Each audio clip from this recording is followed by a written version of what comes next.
É isso aí, pessoal. Então, ao vivo aqui na Latibus, Feira Latino-Americana de Transporte de Passageiros e Mobilidade, aqui no estúdio da OTM Editora, aqui no nosso bate-papo, no nosso podcast. Hoje eu tenho na mesa aqui os convidados da Empresa 1. Eu queria apresentar a Cristiane Lara, gerente de marketing da Empresa 1, e o Fábio Juvenal, CEO. Bem-vindos, Cris. Bem-vindo, Fábio. Obrigado, Rodrigo.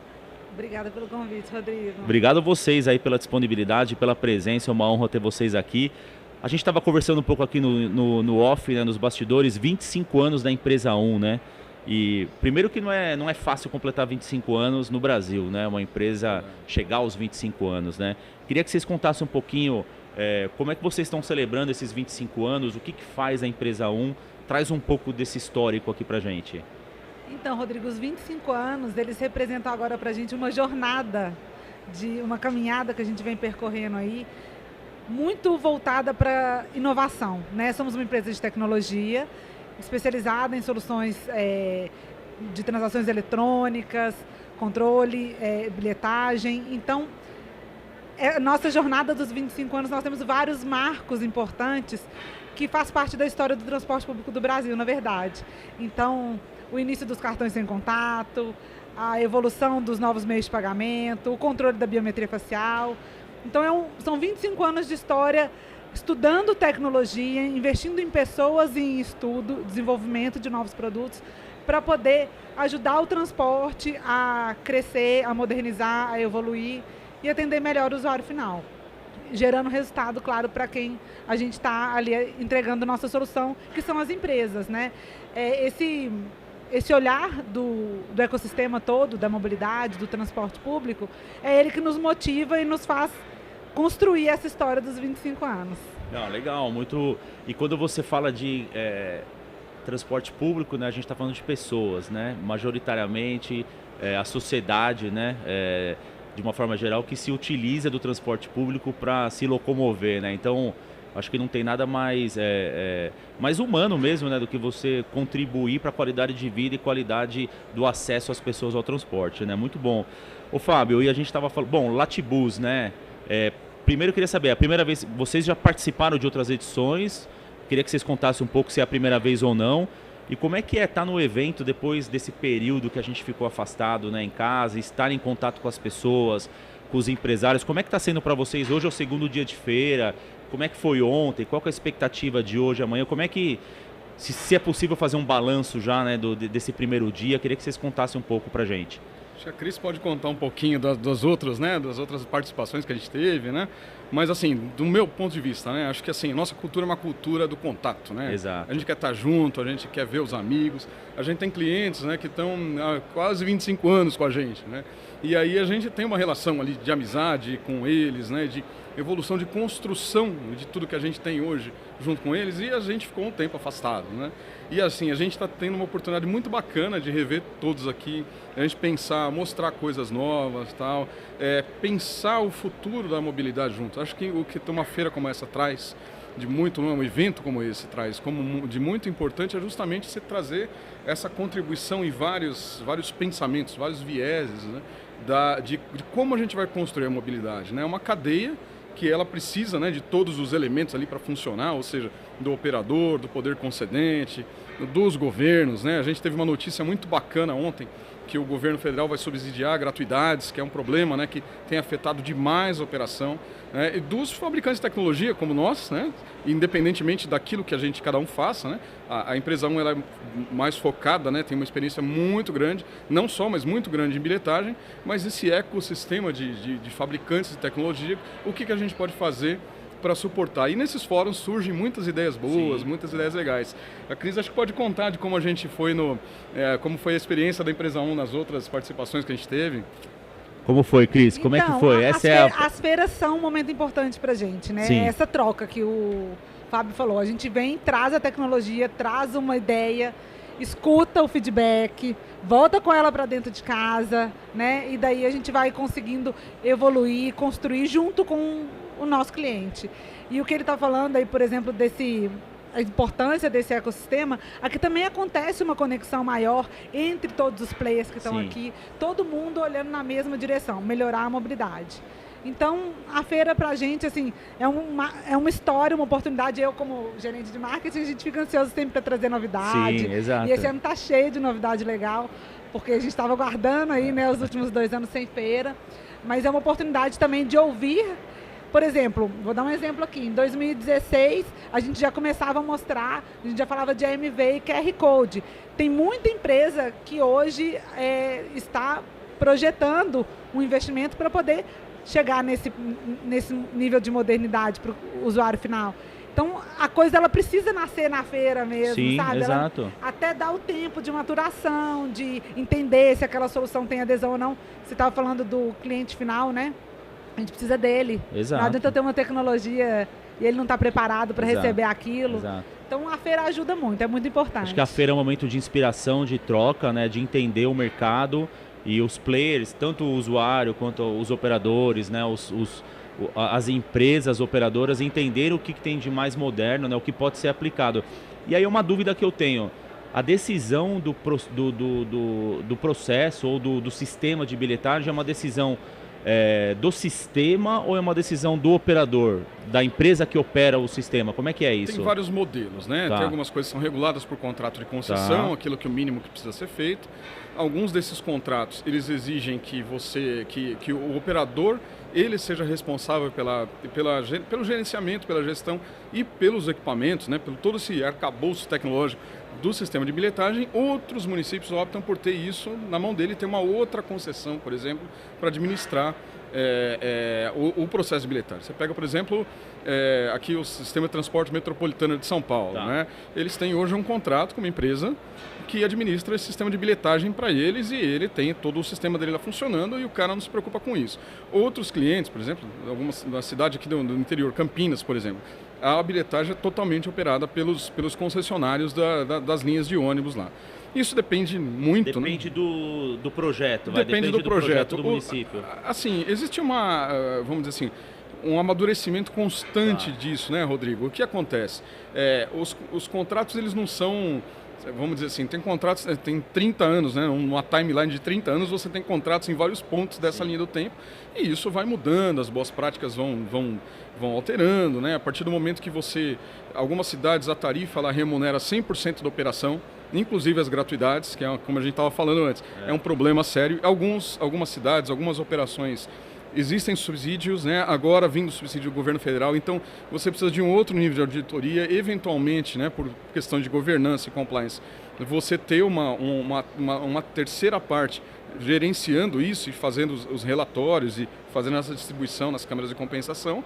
Então isso vem conforme vai, vamos dizer assim, vão surgindo novos elementos, os contratos vão se adequando Legal. a isso. Né?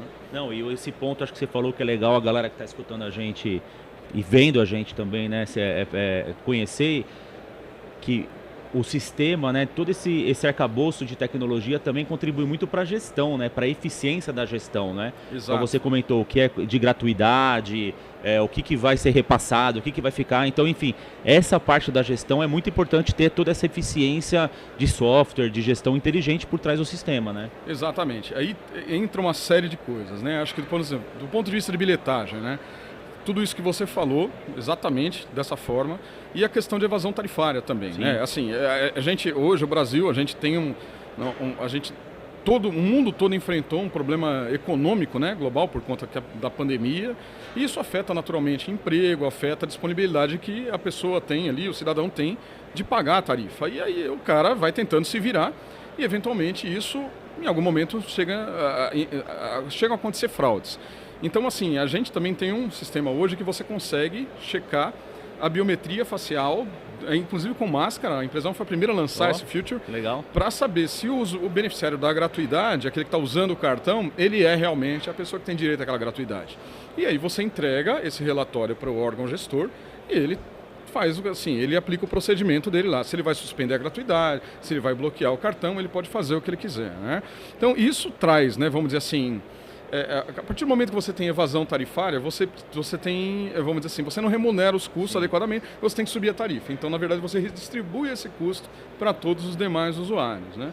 Outra coisa legal também é que a gente tem trabalhado, inclusive com outros parceiros e dentro do grupo Modaxo, né, que é a nossa holding, por exemplo, a telemetria e a gestão de frotas, né? Se você consegue ter uma avaliação precisa do teu veículo, do comportamento dele, da forma de condução dele, você consegue ter economia em manutenção, você consegue ter economia em combustível, você consegue trazer um outro nível de eficiência, regular o header, ou seja, o ônibus não vai passar no ponto, aí o passageiro que está lá fala assim, eu tenho outra opção, o Uber, por exemplo, né, um outro modal. Sim. Tá muito cheio, eu vou no outro. Por quê? Porque esse ônibus está atrasado e o outro de trás está muito colado e assim, você não está com a regulagem boa. Então, a tecnologia também ajuda nesse tipo de eficiência operacional e na eficiência de fato, otimização dos custos dos insumos que a gente precisa, que o sistema precisa para operar. Legal. Não, tem bastante coisa quando você agrega, né, telemetria, conectividade, o veículo conectado e tal, aí amplia muito as possibilidades de gestão, né? Torre de controle, enfim, aí você parte para uma gestão bem mais eficiente, né, da operação, de custos e tudo mais. E acho que tudo isso tem a ver com o que a gente estava falando também, que é a experiência do cliente, né, a experiência do usuário e um pouco desse futuro da mobilidade, né? E vocês estão muito conectados nesse mercado, 100% conectados nesse mercado. Como é que vocês enxergam, assim, para onde está caminhando, né, a mobilidade urbana? Você falou de Uber, né, de outros modais, a gente vem vivenciando isso, né? Essa parte aqui em São Paulo explodiu há 4, 5 anos atrás, né? Patinete, bike, agora deu uma retraída de novo e tal, mas como que vocês enxergam isso nos mercados que vocês operam, né? Esse futuro da mobilidade ou essa intermobilidade, né? Intermodalidade dentro da modalidade urbana, da mobilidade das pessoas? Como que se tem algum estudo, enfim, como é que vocês enxergam isso? Como é que vocês planejam esse futuro dentro da empresa 1? Olha, Rodrigo, assim, a gente tem, o que a gente enxerga, o que a gente debate muito, né? Porque assim, a empresa 1 é uma empresa de tecnologia, ou seja, o que eu posso trazer de inovação, né? Onde é que a mobilidade vai estar daqui a 5 anos, ou vai estar daqui a 10 anos? Se a mobilidade vai estar em determinado ponto, né? Ou vamos dizer assim, o acesso, como diz o nosso amigo Sérgio Aveleda, né? Sim.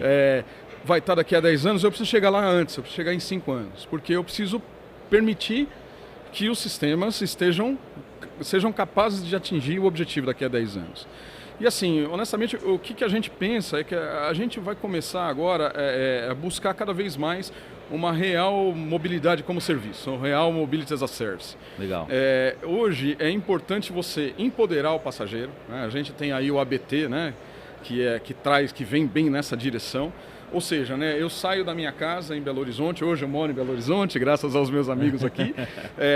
Morando bem, tá morando bem. Aí eu saio, eu quero pegar um ônibus, né, lá da BH Trans, lá onde eu moro, eu quero chegar em Confins, eu quero ir para o Rio de Janeiro fazer uma reunião, eu quero descer no Santos Dumont, pegar o VLT, fazer uma conexão com o metrô e descer eventualmente na Barra da Tijuca para fazer uma reunião lá no shopping que tem lá, né, onde a gente tem alguns escritórios. Eu quero conseguir planejar essa viagem, né? Eu não quero fazer essa viagem seccionada. Eu tenho aqui um sistema municipal, agora eu tenho um intermunicipal, agora eu tenho o aéreo, agora eu tenho o VLT que é operado numa concessionária privada, agora eu tenho o metrô que é outra concessionária privada e eu tenho que entender tudo isso, né? Eu preciso entender tudo isso para conseguir chegar lá. A outra opção é eu usar transporte individual. Então, assim, hoje a gente pensa que uma integração multimodal, assim, a mobilidade passa por isso e, como você bem colocou, né, uma questão que, assim, eu acho que em São Paulo a gente teve uma retração, eu fiquei triste, né, eu morava aqui nessa época ainda, eu adorava os patinetes, porque eu não tinha, vamos dizer assim, eu não tinha capacidade física, né, para andar de bike, né? Eu estava sedentário, e aí eu adorava o patinete, que eu não precisava fazer, só que assim, eu fazia o last mile com ele muito bem. Então, assim, se a gente voltar um dia a ter alguma coisa nisso, a gente pensando nas micromobilidades, que a gente consiga atingir, né, e levar para os sistemas mais troncalizados, eu acho que sim, a gente consegue fazer um grande turnaround em relação ao benefício do transporte individual para o transporte público coletivo. Legal. Acho que tem Quer uma comentar? coisa que você terminou aí falando, é o seguinte, a mobilidade ela passa pelo transporte coletivo, não dá Exato. pra gente pensar a mobilidade só com o transporte individual, mas Individual, ao né, mesmo Cris? tempo, a gente já sabe que o transporte coletivo não consegue atender ponta a ponta.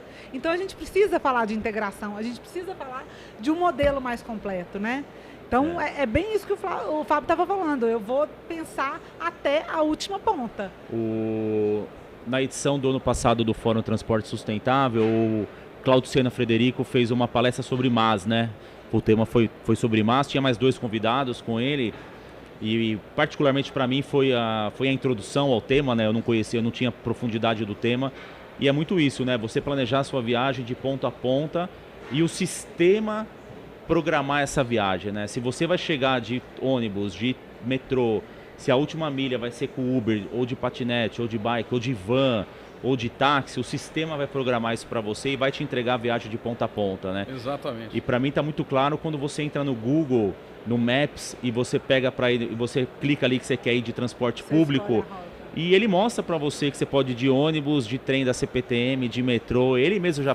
Então acho que isso vai ser, no curto tempo, acho que vai ser uma solução para a gente nas grandes cidades, né? Eu acho que faz parte do nós como fabricantes de tecnologia, melhorar essa base, isso. Criar um senso comum, né? Não adianta também a gente pensar, falar assim, eu empresa 1, eu tenho uma tecnologia absurda, eu faço, o meu sistema é muito legal, mas não integra com nada.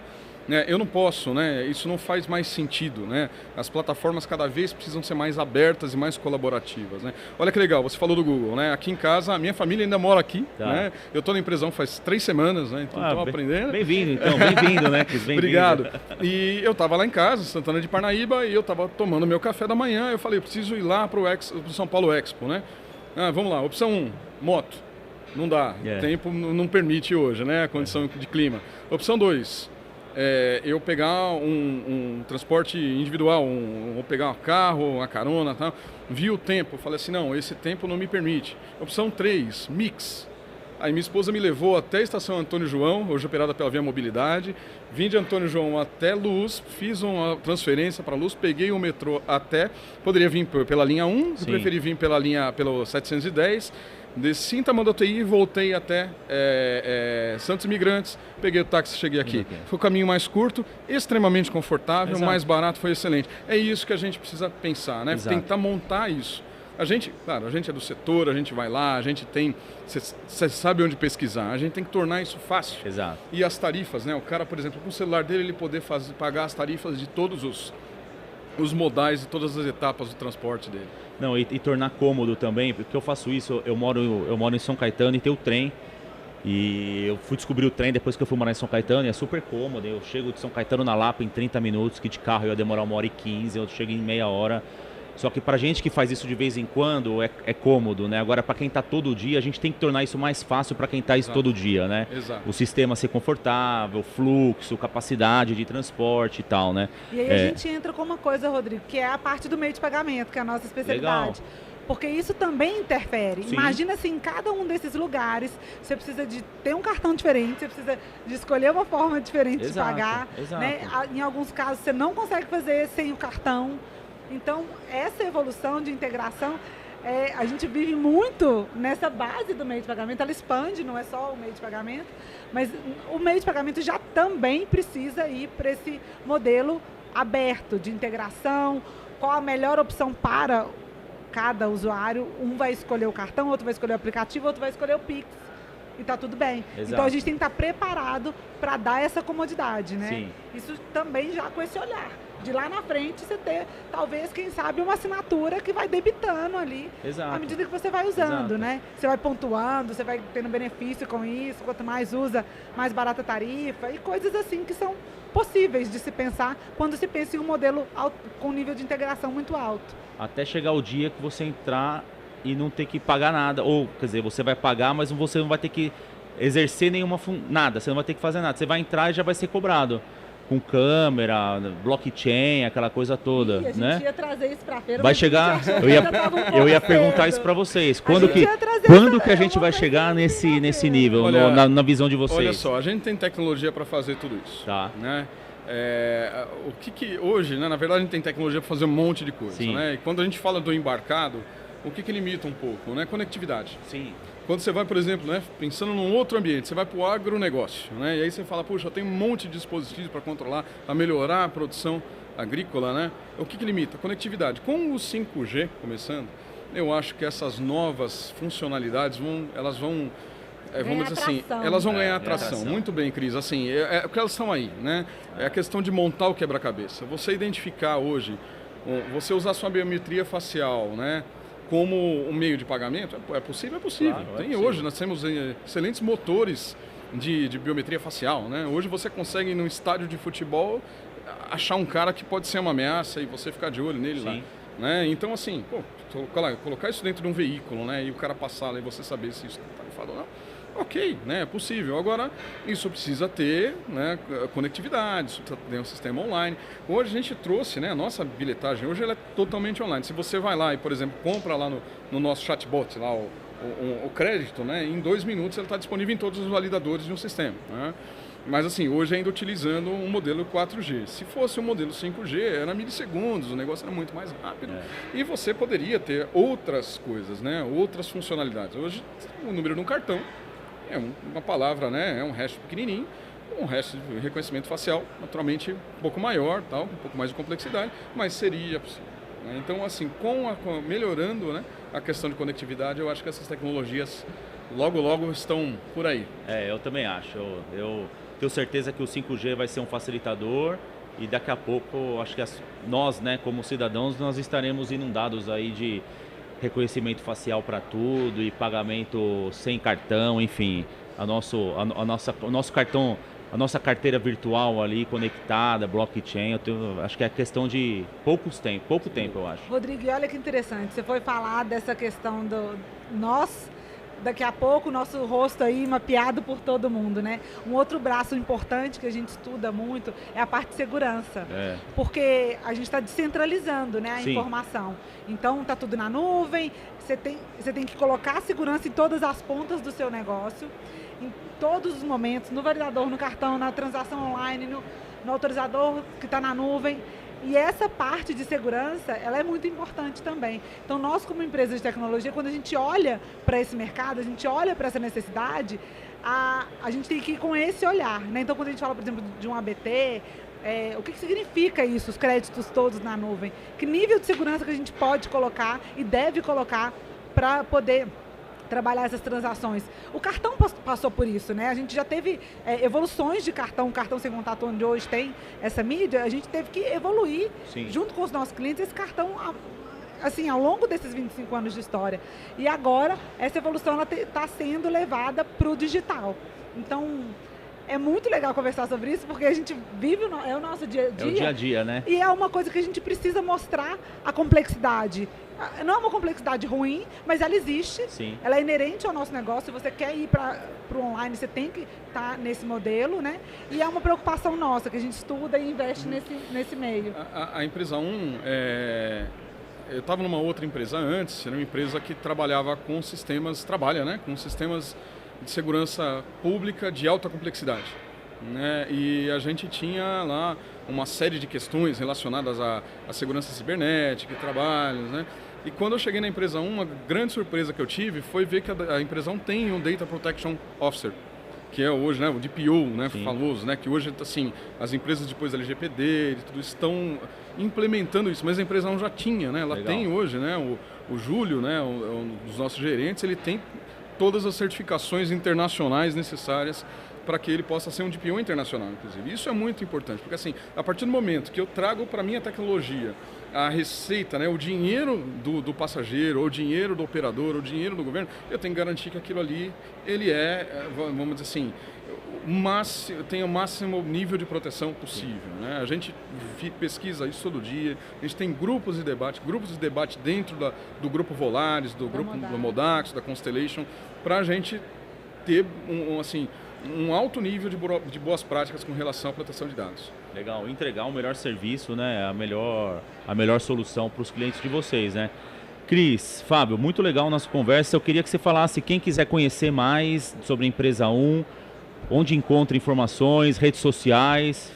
Claro. Claro, Deixa vamos lá. os endereços Vamos aqui para a lá, galera. então. O site da Empresa 1, né, empresa1.com.br. A gente tem um blog que a gente adora falar sobre o nosso setor de transporte público. Legal. E sobre tecnologia. Então, ali no blog a gente gera muito conteúdo sobre isso que a gente está conversando aqui. Legal. Né? Materiais ricos e tudo. É um assunto que a gente gosta, então a gente faz com muito carinho e pensando em como ajudar os operadores e os gestores a entenderem a direção que eles podem tomar. Né? Então, ali no site é uma boa fonte e a gente também está presente no LinkedIn, Empresa 1, no Instagram, Empresa 1 Tech. Então, estamos disponíveis, temos um canal de comunicação. Aqui na feira fica o convite para quem quiser ver o nosso chatbot na prática. Legal. O pagamento com Pix direto no validador, a nova aplicação, o novo app com a carteira digital. Então, estamos aí disponíveis e abertos, né? Esperando a visita. Legal, muito obrigado. A Cristiane Lara, gerente de marketing da Empresa 1, e o Fábio Juvenal, CEO. Obrigado pela presença, obrigado pelo bate-papo. Isso aí, pessoal. Até o próximo bate-papo aqui no podcast da OTM Editora na Latibus. Obrigada. Valeu, obrigado, gente. Valeu. É isso aí. Obrigada. Show de bola. Tranquilo, né?